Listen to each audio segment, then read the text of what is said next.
So hello everyone and welcome back to my YouTube channel Mr. Mathematical।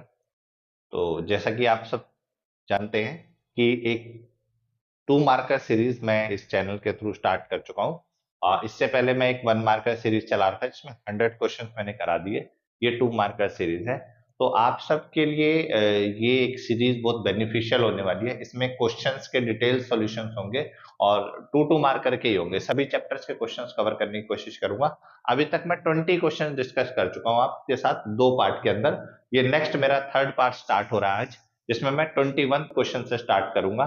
देखते हैं कहां तक जाते हैं। 30-35 क्वेश्चन जितने भी जाएंगे इस पार्ट के अंदर, सारे क्वेश्चंस के डिटेल सॉल्यूशन समझेंगे और किस किस तरीके के क्वेश्चंस आपके एग्जाम्स में आते हैं, इससे आपको आइडिया मिल जाएगा। तो एक बार आप अपनी अच्छे से कॉन्सेप्ट पे क्लैरिटी कर लीजिए और उसके बाद इस सीरीज को जरूर लगाइए। और अगर आपको सीरीज अच्छी लगे तो आप अपने फ्रेंड्स वगैरह के साथ शेयर करिए, ताकि ज्यादा से ज्यादा बच्चे इस सीरीज को देख के इसका बेनिफिट उठा सके। ये सीरीज आपके लिए काफी इंपॉर्टेंट रहने वाली है क्योंकि इसमें आपको डिटेल सोल्यूशन मिल जाएंगे हर चीज के। चले बेटा, स्टार्ट करते हैं आज का हमारा पार्ट 3rd। एक बार क्वेश्चन नंबर 21 आप लोग पढ़ लीजिए। वेक्टर का क्वेश्चन है। ए बी वेक्टर दिया हुआ है, डी बी वेक्टर दिया हुआ है, ए डी वेक्टर निकालना है, एरिया निकालना है। ठीक है, तो देखिए आपको ए डी वेक्टर निकालना है। ए बी दिया हुआ है और डी बी दिया हुआ है, तो ये ट्राइंगल बन रहा है। और जिसको triangle law of vector addition पता है वो इस क्वेश्चन को बड़े आराम से कर लेगा। भाई triangle law of vector addition क्या कहता है? Triangle law of vector addition क्या कहता है कि आपके पास एक ट्राइंगल है, उसमें ये ए वेक्टर को रिप्रेजेंट कर रहा है, ये बी वेक्टर को रिप्रेजेंट कर रहा है, तो ये किसको रिप्रेजेंट करेगा? ए वेक्टर प्लस बी वेक्टर को। ठीक है, डायरेक्शन देखो कहां पे है, ए बी। इसमें डायरेक्शन इंपॉर्टेंट है क्योंकि वेक्टर में डायरेक्शन ही काम आती है। चलिए स्टार्ट करते हैं। क्या करें भाई? ट्राइंगल ऑफ वेक्टराइजेशन लगाते हैं। देखो DA DA vector plus A B vector किसके इक्वल हो गया? डीबी वेक्टर के इक्वल हो गया।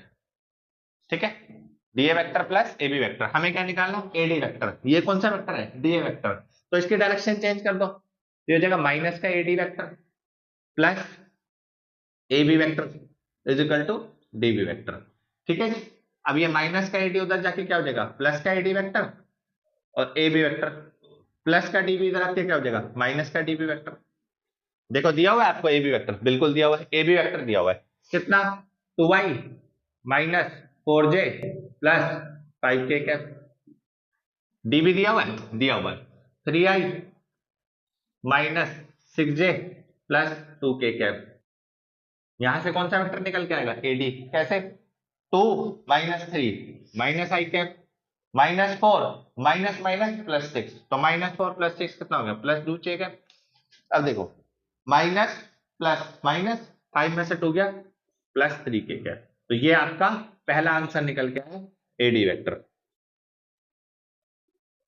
ठीक है, ये हो गया हमारा एडी वेक्टर निकल गया। अब हमें क्या निकालना है? एरिया। बेटा एरिया के लिए जिस बच्चे को ये पता हो कि पैरेललोग्राम दिया हुआ है, क्योंकि तो एरिया ऑफ पैरेललोग्राम में 2 फॉर्मूले लगते हैं। एरिया ऑफ पैरेललोग्राम में 2 फॉर्मूले लगते हैं। पहला लगता है magnitude of A cross B, अगर आपका ए वेक्टर और बी वेक्टर साइड को रिप्रेजेंट करे। अगर आपका A vector B vector sides को रिप्रेजेंट करेगा तो ये फॉर्मूला लगेगा। और half of A cross B, अगर आपका A vector B vector diagonals को रिप्रेजेंट करे। A vector B vector diagonals को रिप्रेजेंट करे तो ये वाला फॉर्मूला लगेगा। अभी देखो ध्यान से, साइड को रिप्रेजेंट कर रहा है तो एरिया निकाल लेते हैं।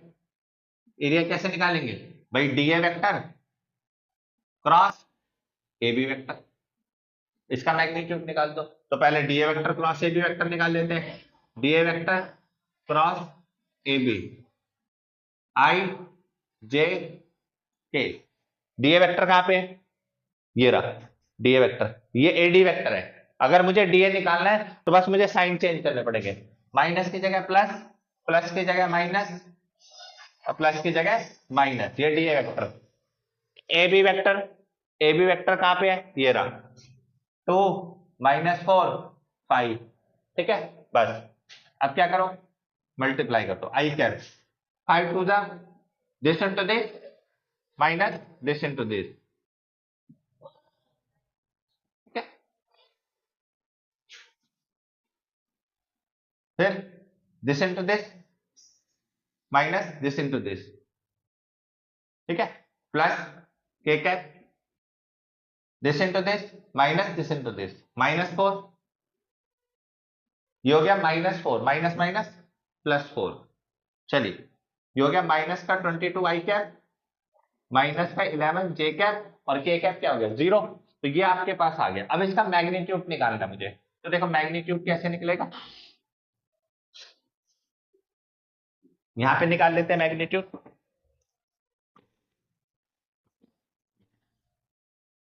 DA vector cross A B vector का मैग्नीट्यूड, मैग्नीट्यूड में क्या होगा -22 का स्क्वायर प्लस -11 का स्क्वायर। 22 का स्क्वायर कितना हुआ 484, 121, 415, 415, 8 to 10 4 605, 605 आपका अंडर रूट आ गया, ठीक है। इसको अगर आप प्राइम फैक्टर में सॉल्व करना चाहते हो तो सॉल्व कर लो, 5 से जाएगा 5 1, 5 to 10 ये 11, फिर 11, तो आंसर आएगा 11 root. This is the final answer. Area of parallelogram कितना आ गया 11 रूट 5, ठीक है बेटा। तो बस ये ध्यान रखना है आपको कि डिटर्मिनेंट वाले तरीके से एरिया निकालना है, साइड लेनी है डीए क्रॉस ए बी। चलिए नोट कर लीजिए,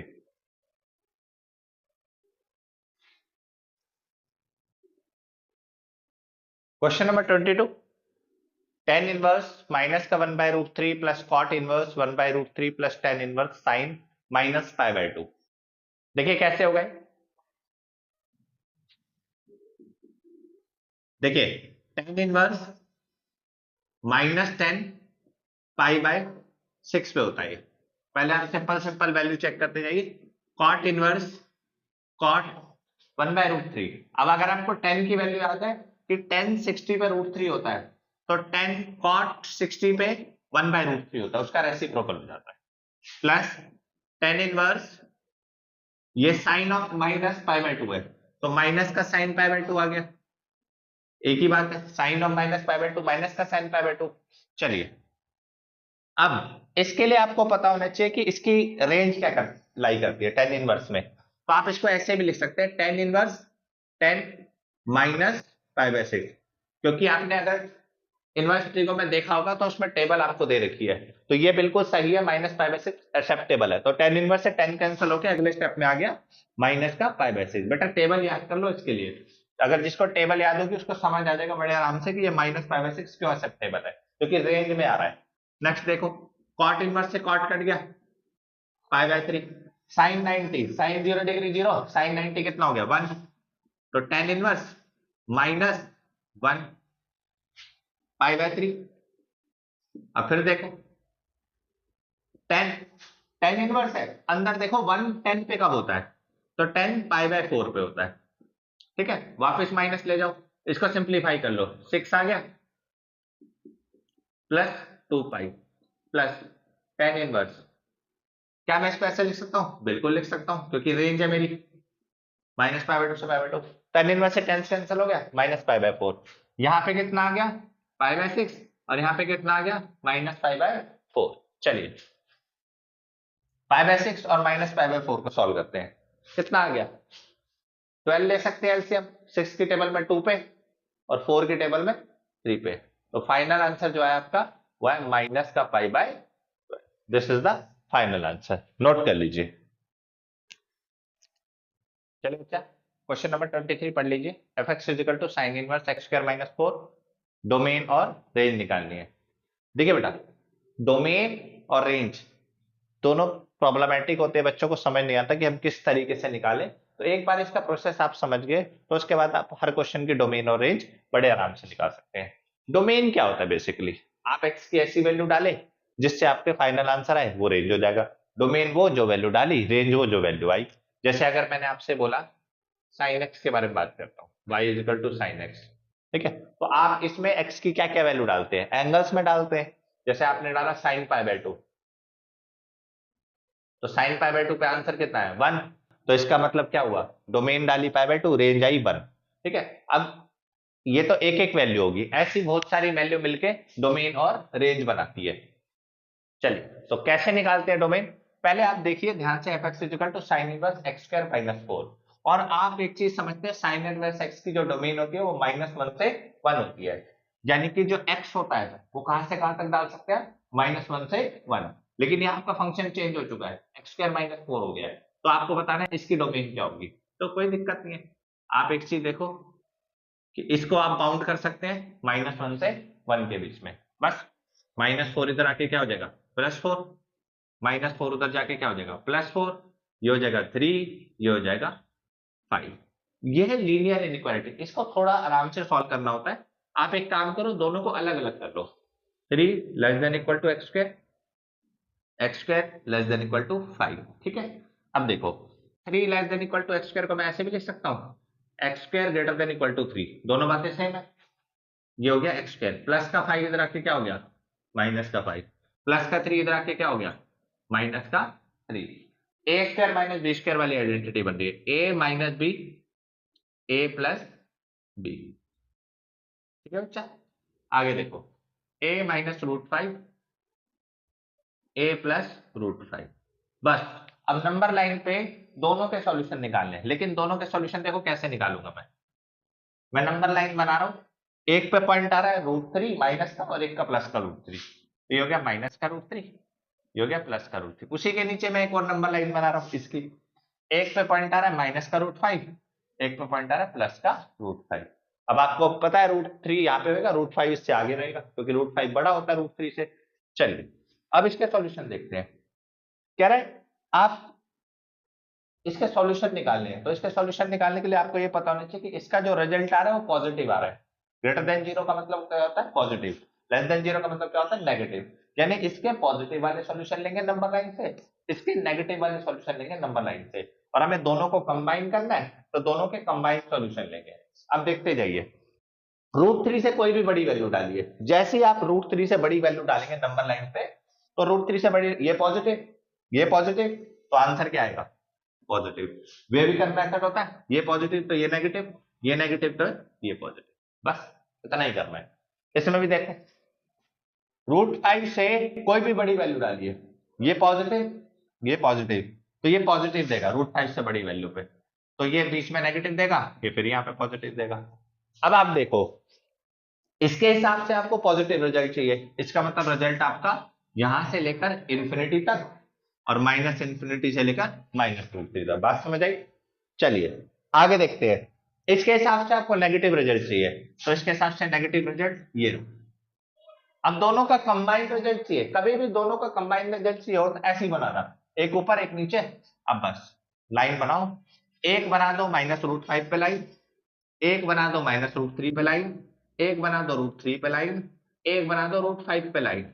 अब कॉमन सॉल्यूशन कौन सा तुम्हें नजर आ रहा है, देखो ये वाला सेक्शन तुम्हें कॉमन नजर आ रहा होगा दोनों में, देखो ये है ना, ये दोनों में कॉमन नजर आ रहा है भाई, ये इसमें भी है, इसमें भी है, इसमें भी है, इसमें भी है, ये इसमें है लेकिन इसमें नहीं है, ये वाला सेक्शन इसमें है लेकिन इसमें नहीं है। ठीक है, तो इसका मतलब क्या है, कॉमन सॉल्यूशन आपका जो होगा वो -√5 से, यहां लिख दिया -√5, यहां लिख दिया -√3, यहां लिख दिया √3, और यहां लिख दिया √5, बस सिंपल सा, पता चल गया। अब देखो, क्लोज या ओपन, क्लोज, क्लोज, ये क्लोज करी, ये क्लोज करी, यूनियन लगाया, ये क्लोज करी, ये क्लोज, तो दिस इज द डोमेन, ये आपकी डोमेन आ गई, दिस इज द डोमेन, ये डोमेन आई है आपकी, ये बात ध्यान रखना, ठीक है। तो आप x की मतलब ये डोमेन, इसकी इस फंक्शन की डोमेन ये है, -5 से -√3 यूनियन √3 से, ठीक है। चलिए अब बात करते हैं रेंज की। देखिए रेंज कैसे निकलेगी, तो रेंज निकालने के लिए आप एक बात बताइए, वही आपने देखा x² -4 less than equal to -1 less than equal to 1, range किसकी निकालनी है, इस फंक्शन की रेंज निकालनी है ना, तो दोनों तरफ क्या कर दो, साइन इनवर्स कर दो, सीधी सी बात, साइन इनवर्स, साइन इनवर्स, भाई ये कितना दे रहा है, माइनस साइन इनवर्स 1, दोनों बातें सेम है, क्योंकि sine inverse -x minus sine inverse x के equal, sign inverse X square minus 4 sine inverse 1। अब 1 कब होता है 90 पे, तो ये जगह माइनस का pi by 2 F x plus का पाई बाय 2। तो दिस इज द रेंज, ये आपकी आ गई रेंज। तो रेंज क्या आ गई माइनस पाई बाय 2 से पाई बाय 2। बेटा ये आपका डोमेन निकालने का तरीका था, ये आपका रेंज निकालने का तरीका है। चलिए नोट कर लीजिए।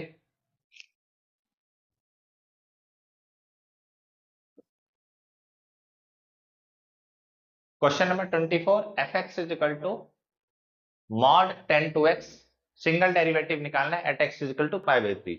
देखिए बच्चा, अगर इस क्वेश्चन में मॉड नहीं होता तो मैं सिंपल डेरिवेटिव करता, डेरिवेटिव करके एक्स की वैल्यू लगाता और सॉल्व करता, आंसर आ जाता। लेकिन ये मॉड होने का मतलब कुछ ना कुछ अलग से सोचना पड़ेगा।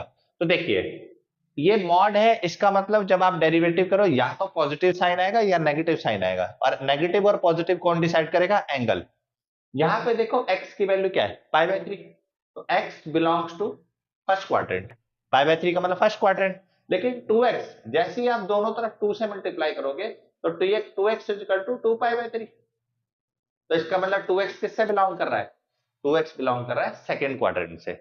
और सेकंड क्वाड्रेंट में 10 क्या होता है, नेगेटिव होता है। तो सेकंड क्वाड्रेंट में 10 नेगेटिव होता है, इसका मतलब जब आप इसका मॉड खोलोगे यानी कि मॉड हटाओगे 2x के हिसाब से, तो आपको माइनस का साइन लगाना पड़ेगा। तो F X is equal to minus 10 two X. Reason क्या दोगे, यही रीजन दोगे, x belongs to first quadrant, 2x is equal to 2 pi by 3, तो therefore 2x belongs to second quadrant. ठीक है, and in second quadrant 10x is negative. ठीक है, तो ये नेगेटिव हो गया। बस अब इसका सिंपल डेरिवेटिव कर दो। 10x का क्या होता है सीकेंड स्क्वायर 2x, और 2x का क्या होगा 2, है ना, 2x का 2 हो जाएगा। बस x की वैल्यू कितनी लगा देनी है पाई बाय 3, तो माइनस का 2 सीकेंड स्क्वायर 2 पाई बाय 3। अब 2 पाई बाय 3 इसको एक्सपेंड करते हैं, पाई बाय 3 माइनस का 2 सीकेंड पाई माइनस पाई बाय 3 कर दिया मैंने इसको, पाई माइनस पाई बाय 3। ठीक है, 2 पाई बाय 3 के इक्वल होता है। Second pi minus pi by 3 second quadrant, और सेकंड क्वाड्रेंट में सेकंड नेगेटिव होता है, लेकिन उससे कोई फर्क ही नहीं पड़ेगा क्योंकि स्क्वायर है, स्क्वायर की वजह से वैसे ही पॉजिटिव हो जाएगा। लेकिन फिर भी हम डैश यही लिखेंगे, माइनस का 2 second pi minus pi by 3 minus का second pi by 3 whole square. ठीक है, चलिए नेक्स्ट आगे करते हैं। F dash pi by 3 equals to कितना आया माइनस का 2 सेकेंड पाई बाय 3, ये हो गया 60 डिग्री। अब कॉस 60 क्या होता है 1/2, तो सेकेंड 60 कितना होगा 2, तो माइनस 2 का स्क्वायर, 2 2 जा 4, आंसर आया माइनस 8। तो एफ डैश पाई बाय 3 की जो वैल्यू आएगी वो आएगी minus 8।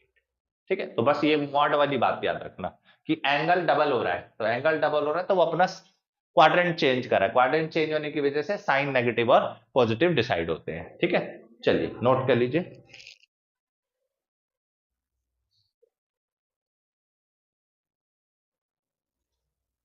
Question number 25, y equals to cosecant cot inverse x, prove that under root 1 plus X square divided x minus x is equal to 0।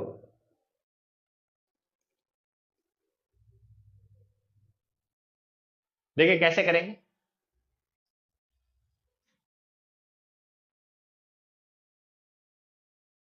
या तो आप पहले एक काम कर सकते हैं कि यहाँ पे आपको नजर आ रहा है यहाँ पे साइन कॉस कुछ भी नहीं दिया हुआ, इनवर्स इनवर्स भी नहीं दिया हुआ, तो आप इस कॉट इनवर्स को कोसिकेंट इनवर्स में कन्वर्ट कर लीजिए। देखिए कैसे, कोसिकेंट है ये है कॉट इनवर्स x बाय 1, तो x बाय 1 को अगर हम चाहें तो कॉट इनवर्स x बाय 1 है, इसमें हम ये देख रहे हैं ये हमारा बेस है और ये हमारा परपेंडिकुलर है, तो हाइपोटेनियस कैसे आएगा under root 1 plus X square से।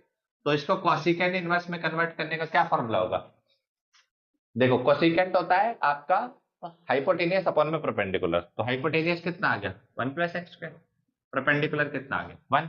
ठीक है, ये कन्वर्ट हो गया।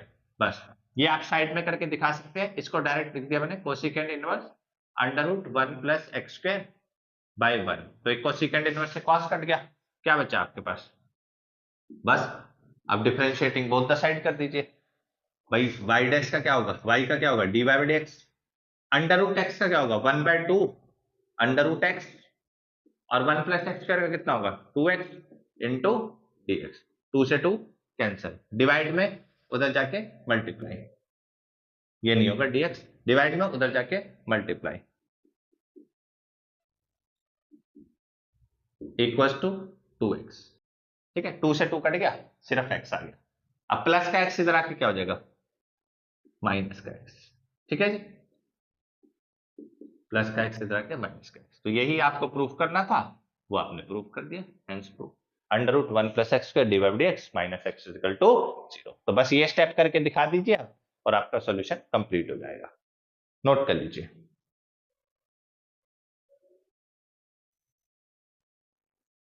Question number 26, fx is equal to x plus 1 by X दिया हुआ फंक्शन।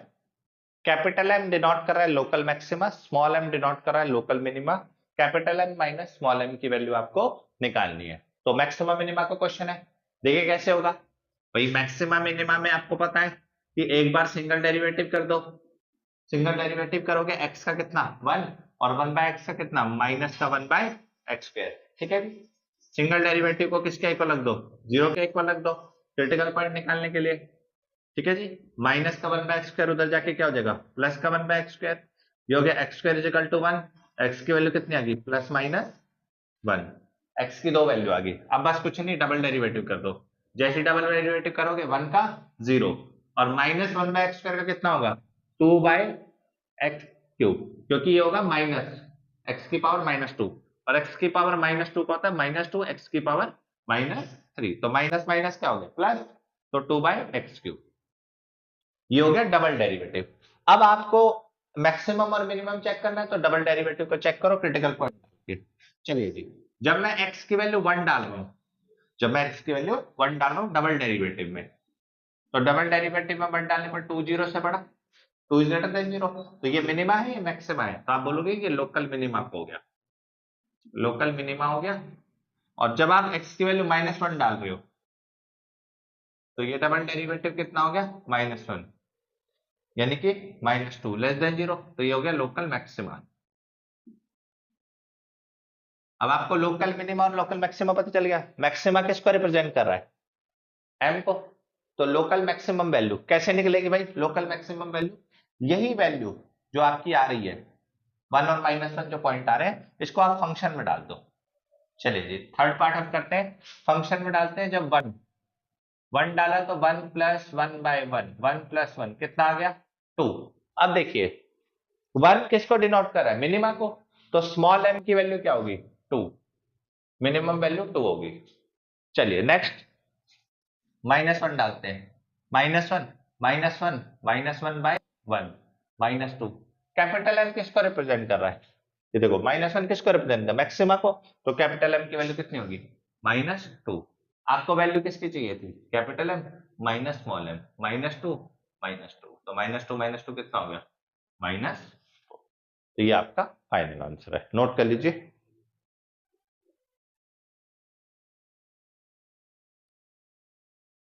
क्वेश्चन नंबर 27, e की पावर 4x -1 अपन में e की पावर 4x + 1। सेम ऐसा क्वेश्चन एनसीईआरटी में है। क्वेश्चन को याद कर लीजिए। इसका एक बहुत छोटा सा कॉन्सेप्ट है कि कभी भी आपको ऐसा कुछ क्वेश्चन नजर आए तो आपको कुछ नहीं करना, सिंपल सा इंटीग्रेशन लगाना है। ठीक है, दोनों तरफ क्या कर देना है? e की पावर 2x से ऊपर नीचे e की पावर 2x से डिवाइड कर दो, ऊपर भी और नीचे भी, बस इतना ही काम। जैसे ही आप e की पावर 2x से डिवाइड करोगे, आप एक चीज नोट करोगे, e अलग अलग कर दिया, e की पावर 4x अपॉन में e की पावर 2x, जो हो जाएगा e की पावर 2x माइनस e की पावर -2x, ऐसी e की पावर 2x प्लस e की पावर -2x। ठीक है, देखिए कैसे अलग अलग किया, इसको ऐसे लिख दिया, e की पावर 4x + 1 e की पावर 2x अपॉन में e की पावर 2। दोनों का बेस सेम था, पावर क्या कर दी? माइनस, और ये पावर ऊपर चली गई तो नेगेटिव होगी, बस e की पावर 2x प्लस e की पावर यही करना था आपको। ऐसे ही e की पावर 2x वाला है तो आपको e की पावर x से डिवाइड करना है दोनों तरफ, एनसीईआरटी में क्वेश्चन है, ये याद कर लो बस। अब इसके बाद नीचे वाले को t मानो, ऊपर वाला dt में कन्वर्ट हो गया। लेट कर लो e की पावर 2x प्लस e की पावर माइनस 2x को t, तो ये हो जाएगा e की पावर 2x इंटू 2 का डेरिवेटिव e की पावर 2x, और e की पावर माइनस 2x का क्या होगा, माइनस 2 e की power minus 2x dt into dx। बस क्या करें, कॉमन ले ले, 2 कॉमन ले लिया, e की पावर 2x माइनस e की power minus 2x into dx is equal to dt। Agreed? ये 2 यहां मल्टीप्लाई में, नीचे आके क्या हो जाएगा, डिवाइड में, dt बाय। चलिए तो ऊपर वाला पूरा का पूरा, ये पूरा का पूरा एक्सप्रेशन dt बाई 2 में कन्वर्ट हो गया, और नीचे क्या आ गया, 1 बाई टी, और 1 बाई टी का इंटीग्रेशन आपको पता है क्या होता है, log t। अब t की वैल्यू क्या है, e की पावर 2x प्लस e की power minus 2x plus c। बस ये आपका फाइनल आंसर, नोट कर लीजिए।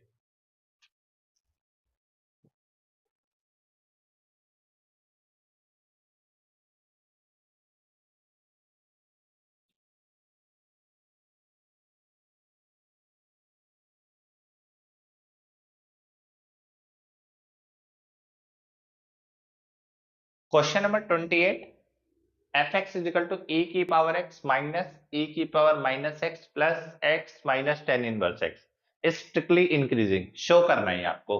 तो देखो अगर ये इंक्रीजिंग शो करना है, इसका मतलब आपको ये शो करना है कि ये पूरा का पूरा एक्सप्रेशन जो है वो जीरो से बड़ा होना चाहिए। स्ट्रिक्टली इंक्रीजिंग मतलब f डैश x जो होगा वो जीरो से बड़ा आएगा, ये शो करना है।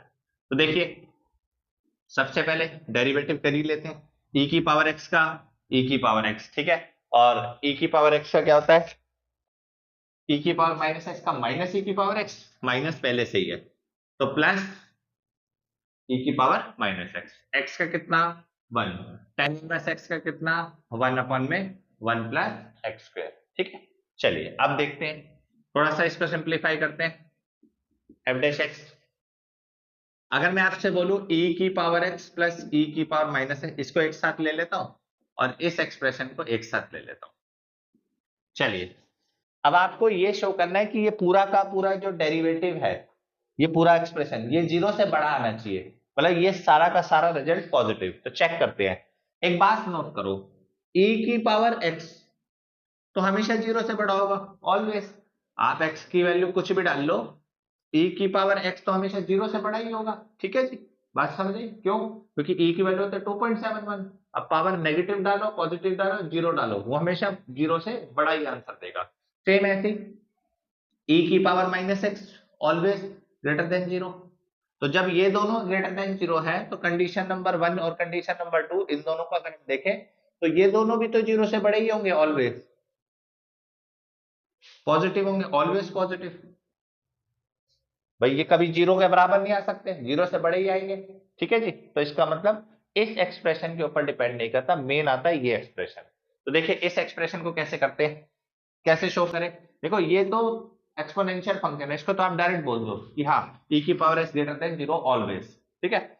मेन इसको प्रूव करके दिखाना है, तो देखिए इसको प्रूव कैसे करते हैं। एक चीज नोट करिए, अगर मैं आपसे यहाँ पे बोलूं कि अगर ये फंक्शन कह रहा है f डैश x जीरो से बड़ा होना चाहिए, इसका मतलब ये पूरा का पूरा फंक्शन किससे बड़ा होना चाहिए, जीरो से बड़ा होना चाहिए, ठीक है जी। तो देखिए कैसे करते हैं, आप x बोल देंगे कि माइनस इंफिनिटी से इंफिनिटी कुछ भी डाल दीजिए, एग्रीड। अब स्क्वायरिंग बोथ द साइड कर दो क्योंकि एक्स स्क्वायर चाहिए, जैसे स्क्वायरिंग बोथ द साइड किया तो जीरो आ गया, ठीक है। स्क्वायर होते ही माइनस इंफिनिटी किस में कन्वर्ट हो गया, जीरो में कन्वर्ट हो गया। अब दोनों तरफ वन ऐड कर दो क्योंकि आपको वन प्लस एक्स स्क्वायर चाहिए, दोनों तरफ वन ऐड कर दो, इंफिनिटी में कुछ भी ऐड करोगे इंफिनिटी आएगा, ठीक है। चलिए अब रेसिप्रोकल कर दो एक्सप्रेशन का, तो वन अपॉन में वन, जैसे ही रेसिप्रोकल होगा लेस देन कन्वर्ट हो जाएगा ग्रेटर देन में, मतलब साइन चेंज हो जाते हैं, रेसिप्रोकल होते ही साइन चेंज हो जाते हैं। तो इन्फिनिटी किसमें कन्वर्ट हो गया, one by infinity which is zero, agree. अब देखो दोनों तरफ किससे मल्टीप्लाई कर दो, माइनस के साइन से मल्टीप्लाई कर दो, जैसे ही माइनस का साइन से मल्टीप्लाई करो फिर इनइक्वालिटी का साइन चेंज हो जाएगा। ये बहुत बेसिक बेसिक बातें हैं इनइक्वालिटी की जो आपको पता होनी चाहिए। चलिए अब दोनों तरफ 1 ऐड कर दो। जैसे ही 1 ऐड करोगे तो ये आ गया 0 1 माइनस 1 अपन एक्स स्क्वायर, तो 0 से बड़ा, यानी कि आपने ये चीज नोट करी कि ये पूरा का पूरा एक्सप्रेशन 0 से बड़ा और पॉजिटिव फंक्शन आएगा। इसका मतलब ये है ये नेगेटिव नहीं हो सकता। आप खुद देख लो इसकी रेंज 0 से 1 के बीच में आ रही है, तो इसका मतलब ये भी पॉजिटिव है जो आपने शो कर दिया। अब आप क्या लिखोगे, तो therefore 1 minus 1 by X square always greater than 0। ये भी पॉजिटिव, ये भी पॉजिटिव, हेंस कंबाइंड रिजल्ट क्या मिला, f dash x is greater than 0। ठीक है, स्ट्रिक्टली इंक्रीजिंग, स्ट्रिक्टली इंक्रीजिंग। ये आपको समझना था इस वाले पार्ट को, कि आपको शो करके दिखा देना है कि हाँ जी आपने शो कर दिया। इसके बारे में हमें पता है एक्सपोनेंशियल आप पॉजिटिव डायरेक्ट लिख सकते हैं, इसके बारे में आपने बोल दिया कि मैंने शो करके दिखा दिया कि हमेशा 0 से बड़ी वैल्यू ही आएगी। यहाँ पे 0 से बड़ी वैल्यू, ये भी पॉजिटिव, ये भी पॉजिटिव, ये हमेशा पॉजिटिव देगा, f डैश x 0 से बड़ा। बस ध्यान रखना रेसिप्रोकल होने के वक्त साइन चेंज हो जाते हैं दोनों तरफ, माइनस से मल्टीप्लाई करने पर साइन चेंज हो जाते हैं दोनों तरफ, फिर आपको इन्फिनिटी का रेसिप्रोकल 0 हो जाता है। बस ये छोटी छोटी बातें ध्यान रखना। चलिए नोट कर लीजिए।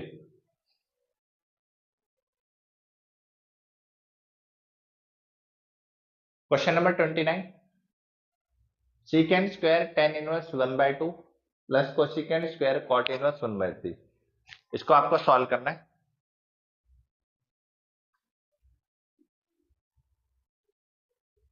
तो देखिए कैसे कर सकते हैं आपको पता है आइडेंटिटी कि 1 प्लस tan स्क्वायर एक्स इसका इक्वल होता है सीकेंड स्क्वायर एक्स, और 1 प्लस कॉट स्क्वायर एक्स इसका इक्वल होता है कोसेकेंड स्क्वायर एक्स।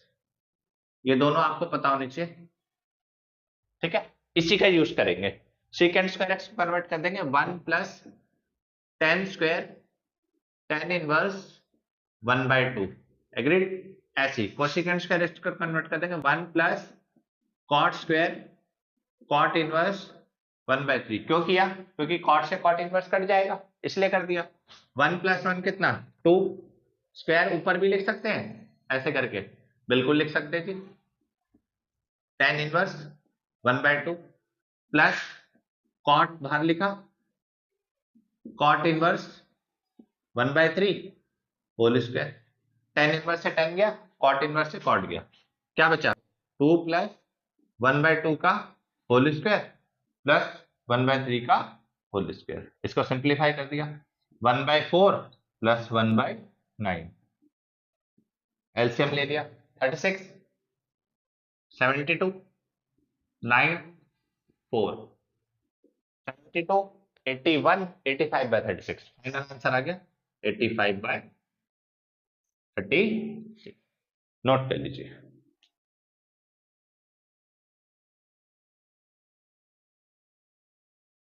पार्ट 3 का लास्ट क्वेश्चन है, इसके बाद हम नेक्स्ट पार्ट में मिलेंगे। क्या कह रहा है question, if x equals to e की power x by y dy by dx निकालना है, log x माइनस 1 अपन में log x। तो log कैसे आएगा, जब आप दोनों तरफ log बोथ साइड कर दे, taking log on both side कर दे, तो हो जाएगा log x log e की पावर x बाय y है, तो x बाय y आगे आ सकता है, log की प्रॉपर्टी है, log e 1 हो गया।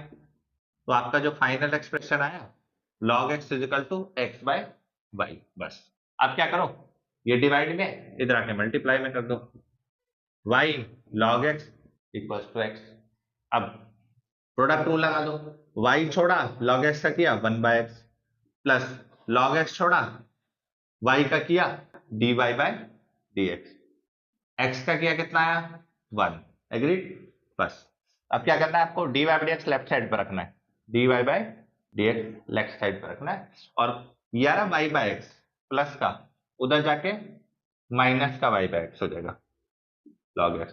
अब एक चीज नोट करो आप अपने एक्सप्रेशन में कि log तो है लेकिन y नहीं है कहीं भी, तो आप एक काम करो ना कि y एलिमिनेट करने की कोशिश करो। तुमने लिखा log x dy by dx 1 minus Y की जगह कहीं से वैल्यू लाओ, ऊपर से आगे देखो ये रही वाई की वैल्यू x अपॉन में log x, तो मैंने y की वैल्यू यहां से ली x अपॉन में log x, मैंने y की जगह डाल दी क्योंकि मुझे पता है मेरे एक्सप्रेशन में y नहीं है, तो मैं क्यों लेके चलूं आगे, हटा दिया मैंने उसको, ठीक है। log x into D Y D X 1 minus x upon में log x into x, x से x कट गया 1 minus 1 by log x, agreed, log x minus 1 by log x, ठीक है। ये आपका एक्सप्रेशन बन गया, ये log x मल्टीप्लाई में नीचे आके क्या हो जाएगा डिवाइड में, this is the final answer, hence proved हो, बिल्कुल सेम एक्सप्रेशन आ रहा है। चलिए नोट कर लीजिए।